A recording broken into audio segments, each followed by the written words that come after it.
I remember the first morning I decided to walk into one of my own cafes. I'd slipped on a plain gray sweatshirt, pulled my hair into a modest ponytail, and done my best to look like any other busy woman just craving a decent cup of coffee. My name is Clara Gaines. I'm the founder and CEO of Maple and Oak Coffee Roasters, a brand I started 7 years ago in an old bakery building near downtown Minneapolis. Our promise was simple: source the finest beans from ethical growers, treat employees like family, and serve customers with a warm smile. But lately I'd been receiving unsettling feedback about one particular location, and a gnawing sense of responsibility weighed on me. I'd overheard employees mention that their managers seemed cold, even abrasive. Worse, they hinted that some baristas were shouldering extra shifts with no support. A friend of mine, who'd briefly worked there, confided in me about a pregnant barista struggling to keep up with the job's demands. That revelation struck a chord. I'd never intended for any member of my team to feel burdened or alone, so I decided to see it firsthand. I wanted to know if Maple and Oak was losing the values I'd held so dear. On a brisk Tuesday morning, the wind nipped at my cheeks as I stepped onto the sidewalk. The neighborhood looked quaint. Rows of shops with decorative awnings, a few colorful leaves dancing across the pavement. I paused at the doors of Maple and Oak, inhaling the aroma of freshly ground coffee that wafted out each time someone left. My heart fluttered with a mixture of pride and trepidation. Would I like what I found inside? The interior had all the hallmarks of my original design: warm wood paneling, shelves lined with small potted succulents, and local artwork arranged on the walls. Yet something about the atmosphere felt off. Perhaps it was the tension in the faces of the staff, or the impatient sighs from the small queue of customers at the register. A hush fell whenever the manager, a tall woman in her late 30s named Karen, strode by. She had her dark hair pulled into a sleek bun, a smartphone clutched in one hand, and an expression that exuded exasperation. I'd never met her personally. She was hired through our district leadership a year ago. But her demeanor was telling, and I had come to see for myself whether the rumors were true. I slipped into line, glancing around for the barista I suspected might be pregnant. I saw 2 employees behind the espresso counter, a bearded young man steaming milk, and a petite woman with tired eyes who was scooping coffee grounds into the portafilter. My gaze drifted downward, noticing the slight curve of her belly. She must have been about 5 or 6 months along. It warmed my heart to think we had a soon-to-be mom in the Maple and Oak family. Her name tag read Paige. At first, Paige was too focused on preparing drinks to notice me, but I caught glimpses of her wincing every so often, as if the repetitive motion or standing for too long caused her discomfort. She wore compression socks under her black trousers, and every few moments, I watched her place a hand on the small of her back, as though trying to ease some ache. My chest tightened. I remembered how challenging it had been for one of my close friends who worked through most of her pregnancy, and how vital it was to have supportive colleagues. Seeing Paige push through with forced cheer, I wondered if she had that support. When it was finally my turn at the register, Karen herself marched forward to take my order. She forced a thin smile, eyes flickering briefly to my unassuming sweatshirt. "Good morning," she said, her tone oddly flat. "What'll you have?" I met her gaze. "Just a medium Americano, thanks. And maybe a cranberry scone." She tapped at the register, barely looking at me, as if eager to move on. Once she rang me up, I took a seat in the corner near a small table that wobbled slightly. I propped it with my foot. No one seemed to notice. Sipping my Americano, which, to be honest, tasted quite good, I tuned in to the flow of the cafe. A few more customers trickled in, forming a modest rush. Paige tried to keep up, pulling espresso shots, steaming milk, and managing the pastries that the bearded barista, who introduced himself as Todd, handed her. Todd shot her sympathetic looks whenever Karen barked instructions from across the room. "Move quicker on those lattes, Paige. We're not running a daycare here." Her remarks made Paige blush. Todd's jaw tightened in silent frustration. Meanwhile, a couple near the window complained that their cappuccinos were lukewarm. I saw Paige exhale, her shoulders drooping as though she carried more than just her own weight. Her face shone with perspiration. She kept wiping her forehead with the back of her hand. The line didn't let up, and after about 10 minutes, Karen approached again. "Paige, do you plan on finishing that backlog sometime today?" The words dripped with sarcasm. Paige offered a polite nod, but her lower lip trembled. "I'm trying my best," she murmured, carefully frothing the next pitcher of milk. Karen scoffed. "I'm sure your best could be a little faster. We're losing customers at this rate." My stomach churned. For a moment I was torn between marching up to Karen right then and there or continuing to observe. I decided to wait, to gather more context. I wanted to see how far Karen's attitude would go, and how Paige would cope. I watched as Paige tried to serve an iced latte to a hurried gentleman in a suit. She almost dropped the cup, fumbling to keep her balance, and the man looked irritated. "Could you be more careful?" he snapped, taking the drink. Paige apologized profusely, her cheeks flushing. She set her hand on her belly as if steadying herself. Karen's eyes narrowed on her. "If you're feeling delicate, Paige, maybe you should have stayed home. We need people who can actually handle the pace." That comment made me go rigid. My heart pounded in my chest. I felt a surge of anger shoot through me. No woman, pregnant or otherwise, should endure that kind of public belittling. Paige merely nodded, blinking back tears. She turned away and resumed her tasks, and Todd quietly passed her the next order slip. I caught him whispering something encouraging to her, but neither of them seemed comfortable confronting Karen. The power dynamics were too clear. Over the next hour, I noted every instance of Karen's callousness. She scolded Todd for restocking pastries too slowly and snapped at a teenage employee for forgetting a customer's name. Paige never got to sit, not even once. I watched her shift her weight from one foot to the other, occasionally leaning against the counter. Several times, she pressed a hand to her side as though cramps or backaches were getting to her. Finally, about an hour and a half into my secret observation, Paige whispered to Karen, "May I take a quick break? I really need some water." Karen laughed sharply, scanning the line still at the counter. "A break? Look around, we're swamped. You can have water when we close the shift in 2 hours, unless you plan to leave everyone hanging." I felt my blood boil. My cafe, my brand, was allowing this to happen. I decided I'd seen enough. I grabbed my phone. I messaged my executive assistant, Jenny, telling her to call the district manager and set up a private meeting the following day.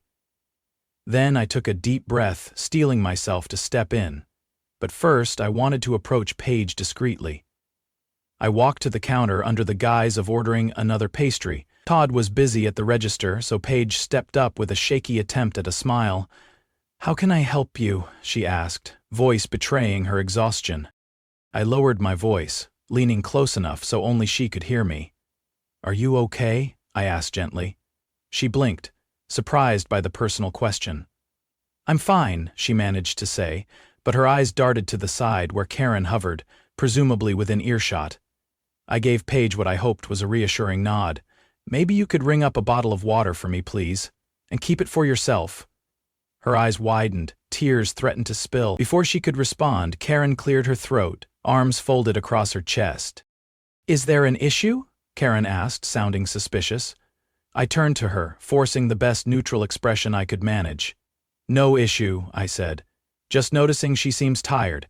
I'd hate for her to faint from dehydration." Karen's lip curled. "We manage ourselves just fine here," she snapped. "If you've got feedback, you can email corporate." I nodded slowly, biting back my retort.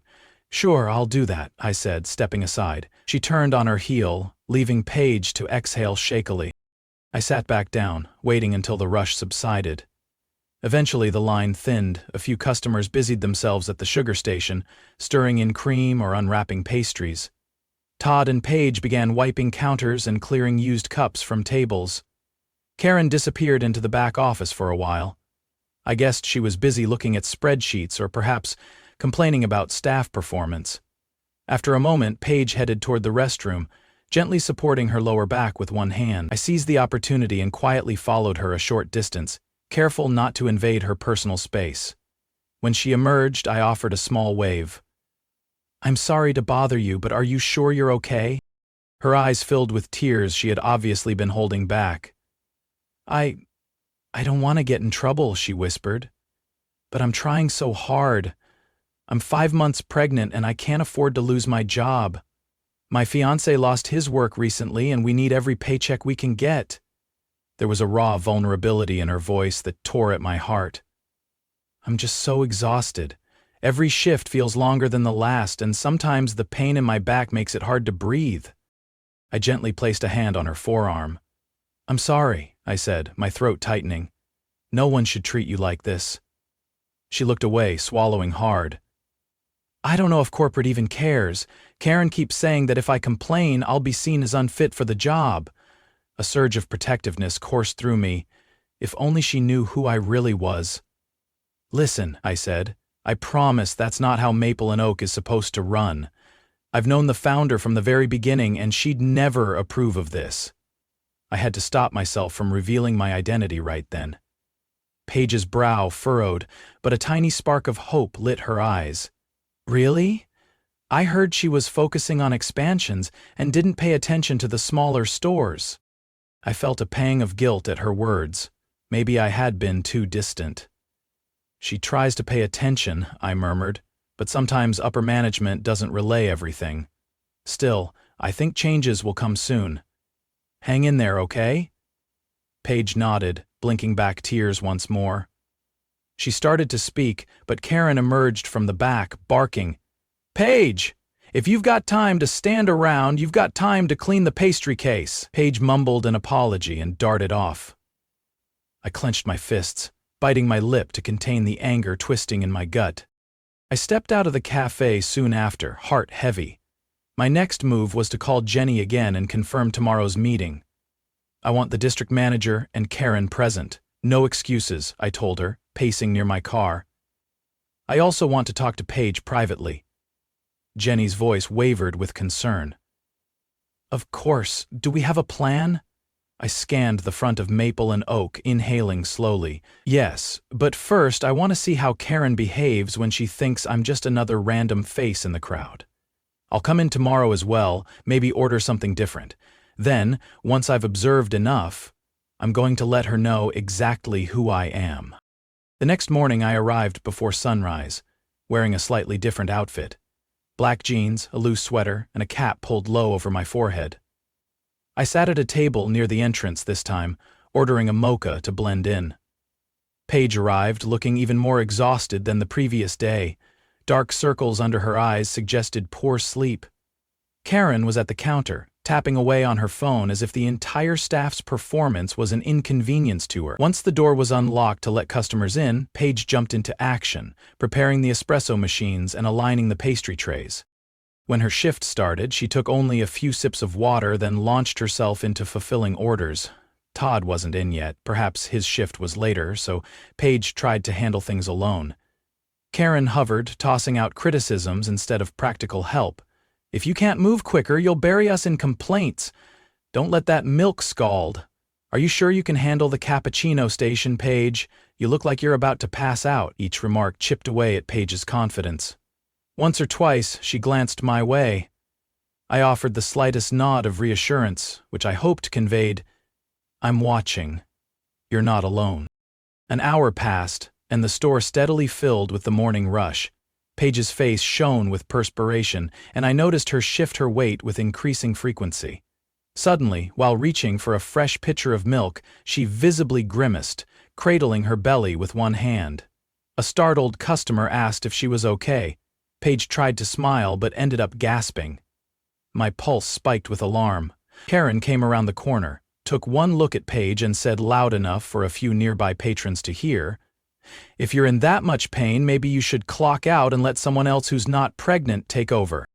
Several customers shifted uncomfortably, and a couple gave Karen a disapproving look. Paige's lower lip quivered. Tears slipped down her cheeks as she tried to steady herself. That was the final straw. I stood so abruptly that my chair scraped across the floor. I walked toward Karen, heart hammering, but kept my tone as calm as possible. That's out of line, I said, meeting her gaze.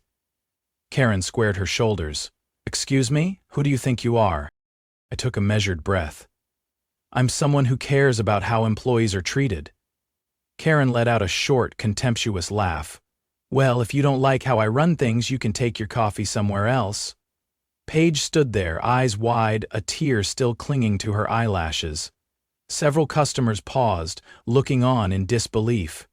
I clenched my fists, ready to let the truth spill, but I caught a glimpse of Paige's trembling form. She looked so frightened and humiliated. Actually, I said quietly, I think I'll stay. I happen to believe the owner would want me here. Karen shook her head, clearly unamused. The owner has bigger things to worry about than a pregnant barista who can't keep up.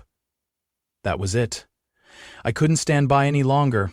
I stepped back, pulled the cap from my head, and let out a shaky exhale. You're talking to her. Silence rippled through the cafe.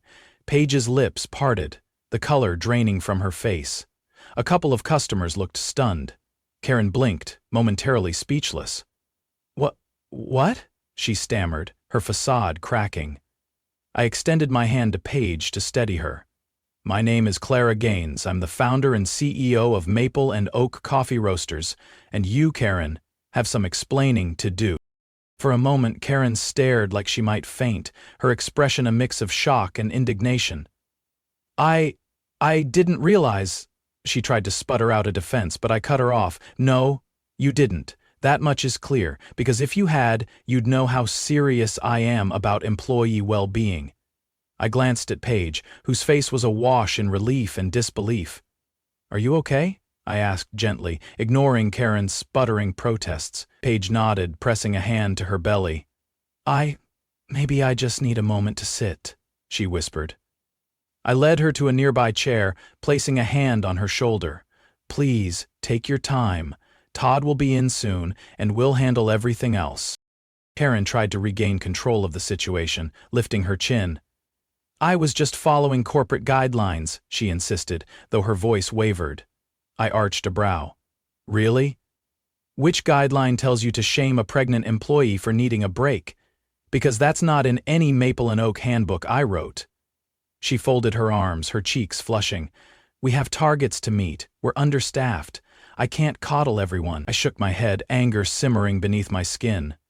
It's not coddling to provide basic human decency. You've crossed a line. We don't treat our people that way. A few customers were watching quietly, and one older gentleman offered Paige a napkin to wipe her tears. It warmed my heart to see that kindness. I fixed Karen with a stern stare. Let's step into the back office and talk. She nodded stiffly, glaring at me as though I'd betrayed her personally. Once inside the small office, with the door shut, I confronted her. Your behavior is unacceptable. The brand I built values empathy and respect. What you've done is the opposite, especially towards someone who needs more support. Paige is pregnant. That alone should tell you she needs breaks, water, and some flexibility in scheduling. Karen opened her mouth to protest again, but I held up a hand. Save it. I've seen enough. You'll be relieved of your position immediately, pending a final review. Our district manager is on her way and will handle your paperwork. Karen's face fell. For a moment she looked like she might argue, but then she just nodded numbly, as though the fight had drained out of her. You can't run a store if you can't respect your employees, I added, voice cold with disappointment. You'll be escorted out once the district manager arrives. We returned to the front of the cafe, and I signaled Paige to stay seated, while Todd, who had just clocked in, hurried over to see if she needed anything. Karen, her face pale, retreated behind the counter to collect her belongings. Word must have spread quickly, because the atmosphere in the cafe shifted. Customers looked on with a blend of curiosity and quiet support for Paige. Some even murmured words of encouragement to her. Less than an hour later, the district manager, Ellen, arrived. She was breathless, eyes darting from Karen's scowl to my grim expression. I quickly laid out the situation for Ellen. How Karen had mistreated staff, especially Paige, and how that was contrary to everything Maple and Oak stood for. Karen didn't say much, just stared at the floor. Ellen apologized profusely on behalf of the entire district team, promising to handle the manager's termination in compliance with all regulations. Karen left without another word, head bowed. Exhaling, I turned back to Paige. She looked drained, still perched on the stool near the window. Todd offered her a glass of water, and she sipped it gratefully. I crouched beside her, speaking softly so the customers in line couldn't overhear. "I'm sorry you went through that. I should have been here sooner." Tears brimmed in her eyes again. I can't believe you're actually the CEO. I thought I was stuck, that no one cared." My heart wrenched at her words. "I do care, Paige, and I'm going to make sure you have the support you need. Reduced hours if that helps, more breaks, no pressure to stand for 8 hours straight. And if you want a maternity leave plan, Maple and Oak will give you one that respects your health." She let out a shaky laugh, a sound of both relief and disbelief. "That would mean so much. My baby is due in a few months, and I was terrified I'd lose my job before then." I squeezed her hand gently.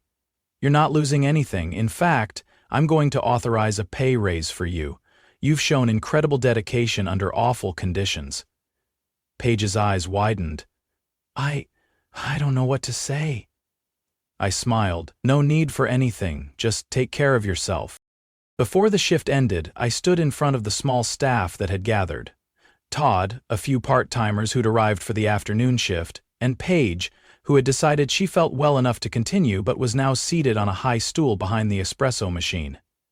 I explained that Karen was no longer in charge, that effective immediately, Maple and Oak would be sending a temporary manager to smooth operations until we found a more permanent fit. I also reaffirmed the company values: compassion, empathy, and respect.